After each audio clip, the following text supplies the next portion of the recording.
नमस्कार दोस्तों, हरियाणा में बीजेपी की बड़ी जीत के बाद अब मंत्रिमंडल में मंत्रियों को शामिल करने के लिए तैयारियां भी शुरू कर दी। अब माना जा रहा है कि इस मंत्रिमंडल में सीएम के अलावा 12 मंत्रियों को शामिल किया जाएगा, जिनका नाम भी सामने आ चुका है।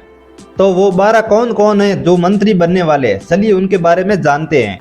जिनमें सबसे पहले नाम आता है अनिल विज का। इन्होंने विधानसभा चुनाव 2024 में अंबाला कैंट विधानसभा सीट से चुनाव लड़ा था, जहां पर इन्होंने चित्रा सरवरा को 7,272 वोटों से हराकर जीत हासिल की थी। अनिल विज इससे पहले 6 बार विधानसभा का चुनाव भी जीत चुके हैं। अनिल विज पहली बार 1990 में विधायक बने थे। इसके बाद इन्होंने 1996 और 2000 में निर्दलीय के टिकट पर जीत हासिल की, लेकिन 2005 के विधानसभा चुनाव में इन्हें हार का सामना करना पड़ा था।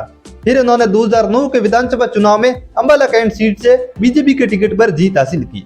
इसके बाद इन्होंने 2024 तक लगातार 7वीं बार जीत हासिल की।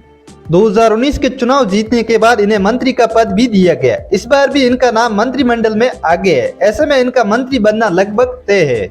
इसके बाद नाम आता है कृष्णलाल मिड्डा का। इन्होंने विधानसभा चुनाव 2024 में जींद विधानसभा सीट से चुनाव लड़ा था, जहां पर इन्होंने कांग्रेस के महावीर गुप्ता को 15,860 वोटों से हराकर जीत हासिल की थी।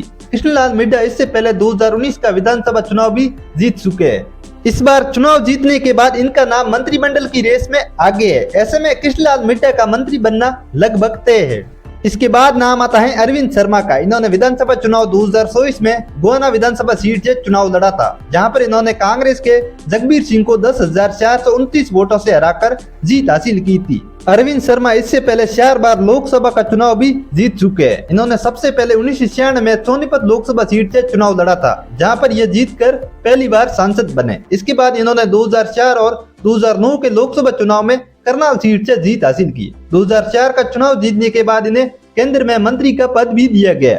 इसके बाद इन्हें 2014 के चुनाव में हार का सामना करना पड़ा था। फिर इन्होंने 2019 के लोकसभा चुनाव में बीजेपी ज्वाइन की, जिसके बाद ये रोहतक लोकसभा सीट से चौथी बार जीत हासिल करते हैं। इस बार विधानसभा चुनाव जीतने के बाद इनका नाम कैबिनेट में मंत्री बनने के लिए काफी चर्चा में है। ऐसे में अरविंद शर्मा का मंत्री बनना लगभग तय है।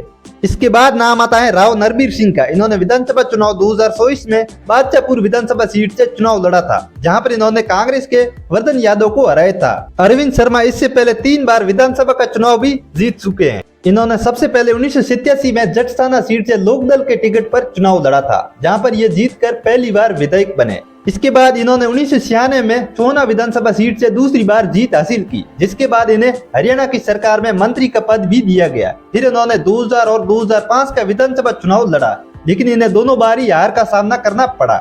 इसके बाद इन्होंने 2014 के विधानसभा चुनाव में बादशाहपुर सीट से बीजेपी के टिकट पर जीत हासिल की और अब इन्होंने 2024 के चुनाव में चौथी बार जीत हासिल की। इस बार चुनाव जीतने के बाद इनका नाम मंत्रिमंडल की रेस में आगे है। ऐसे में राव नरबीर सिंह का मंत्री बनना लगभग तय है।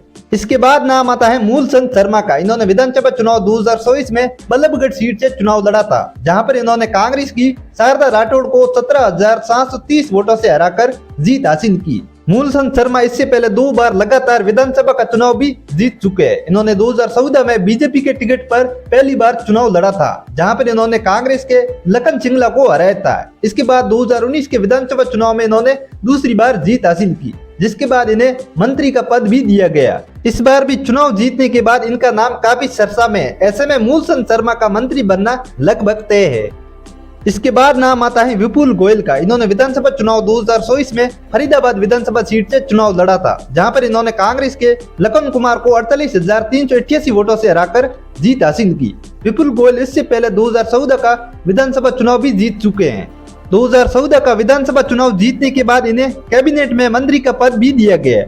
इस बार चुनाव जीतने के बाद इनका नाम काफी चर्चा में है। ऐसे में विपुल गोयल का कैबिनेट में मंत्री बनना लगभग तय है। इसके बाद नाम आता है राम कुमार गौतम का। इन्होंने इस बार विधानसभा चुनाव 2024 में सपीतो विधानसभा सीट से चुनाव लड़ा था, जहां पर इन्होंने कांग्रेस के सुभाष गांगुली को 4,037 वोटों से हराकर जीत हासिल की। इस सीट पर बीजेपी लगातार चुनाव हार रही थी, लेकिन इस बार जैसे ही राम कुमार गौतम को टिकट मिला तो यहां से बीजेपी को जीत मिल गई। राम कुमार गौतम इससे पहले 2 बार विधानसभा का चुनाव भी जीत चुके हैं। इन्होंने सबसे पहले 2005 में नारनौल सीट से बीजेपी के टिकट पर चुनाव लड़ा था, जहां पर ये जीतकर पहली बार विधायक बने। इसके बाद इन्होंने 2019 के चुनाव में नारनौल विधानसभा सीट से दूसरी बार जीत हासिल की। इस बार सपीदू सीट से चुनाव जीतने के बाद इनका नाम काफी चर्चा में है। ऐसे में राम कुमार गौतम का मंत्री बनना लगभग तय है। इसके बाद नाम आता है लक्ष्मण सिंह यादव का। इन्होंने विधानसभा चुनाव 2024 में रेवाड़ी विधानसभा सीट से चुनाव लड़ा था, जहां पर इन्होंने कांग्रेस के चिरंजीव राव को 28,769 वोटों से हराकर जीत हासिल की। लक्ष्मण सिंह यादव इससे पहले विधानसभा का चुनाव भी जीत चुके हैं। इन्होंने 2019 के चुनाव में कोसली विधानसभा सीट से चुनाव लड़ा था, जहां पर ये जीतकर पहली बार विधायक बने और अब दूसरी बार लगातार चुनाव जीतने के बाद इनका नाम मंत्रिमंडल की रेस में शामिल है। ऐसे में लक्ष्मण सिंह यादव का मंत्री बनना लगभग तय है। इसके बाद नाम आता है तेजपाल तंवर का। इन्होंने विधानसभा चुनाव 2024 में चौहाना विधानसभा सीट से चुनाव लड़ा था, जहां पर इन्होंने कांग्रेस के रोहतास खटाना को 11,877 वोटों से हराकर जीत हासिल की।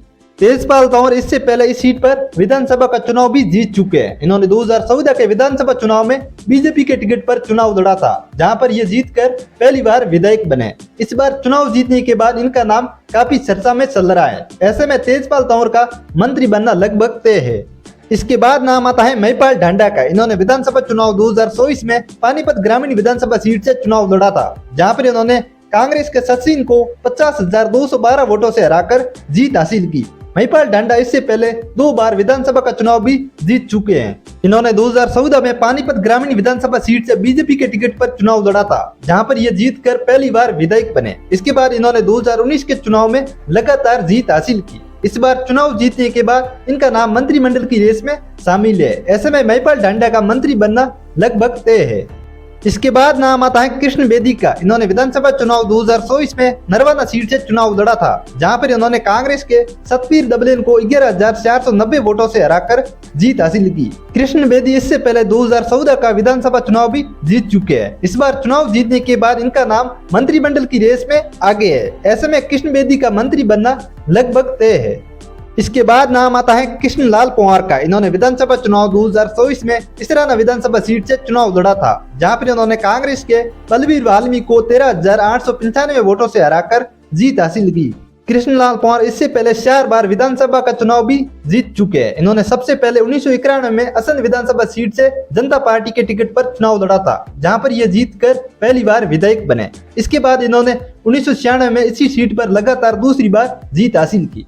इसके बाद इन्होंने 2009 और 2014 के विधानसभा चुनाव में इसराना सीट से जीत हासिल की। 2014 के विधानसभा चुनाव में इन्होंने इनेलो पार्टी छोड़कर बीजेपी ज्वाइन की और अब 2024 का विधानसभा चुनाव जीतने के बाद इनका नाम मंत्रिमंडल की रेस में आगे है। ऐसे में कृष्णलाल पंवार का मंत्री बनना लगभग तय है। तो ये है वो बीजेपी के 12 विधायक जिन्हें हरियाणा की नई सरकार में कैबिनेट मंत्री का पद मिलना लगभग तय है। दोस्तों, आपके हिसाब से हरियाणा की नई सरकार में कौन कौन मंत्री बन सकते हैं, कमेंट करके जरूर बताइए।